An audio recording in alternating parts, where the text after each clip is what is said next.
ഇപ്പോൾ ഇസ്ലാമിൻ്റെ വിഷയം വരുന്ന സമയത്ത് ഈ ചോദ്യമൊന്നും വരുന്നില്ല, ഇത് അവകാശമായിട്ട് മാറും. മന്തിക്കടയുടെ പരസ്യത്തില് കൃഷ്ണൻ മന്തി കഴിക്കുന്നതായിട്ടൊരു ഫോട്ടോ, ആ ഒരു പോസ്റ്റർ മാത്രമല്ല ഇറങ്ങിയിട്ട്, അതുപോലെ ഒളിഞ്ഞും തെളിഞ്ഞും കുറെ കൃഷ്ണന്റെ കൈ വെച്ചും തല വെച്ചും ഒക്കെ ഒരുപാട് പോസ്റ്ററുകൾ ഇറങ്ങി. എന്താണ് ഇതിനെപ്പറ്റി പറയാനുള്ളത്?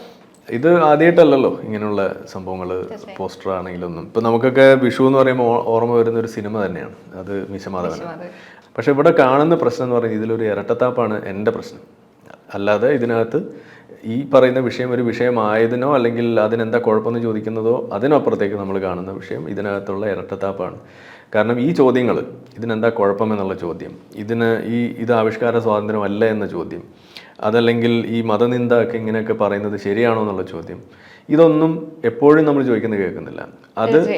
അത് ഈ ഒരു ശ്രീകൃഷ്ണ അല്ലെങ്കിൽ ഹിന്ദു മതത്തിൻ്റെ വിഷയം വരുമ്പോഴാണ് ഇവിടെ കൂടുതലും കേൾക്കുന്നത്. മറിച്ച് ഇവിടെ മറ്റ് ചില മതങ്ങൾ എന്ന് വെച്ചാൽ ഇപ്പോൾ ഇസ്ലാമിൻ്റെ വിഷയം വരുന്ന സമയത്ത് ഈ ചോദ്യമൊന്നും വരുന്നില്ല, ഇത് അവകാശമായിട്ട് മാറും.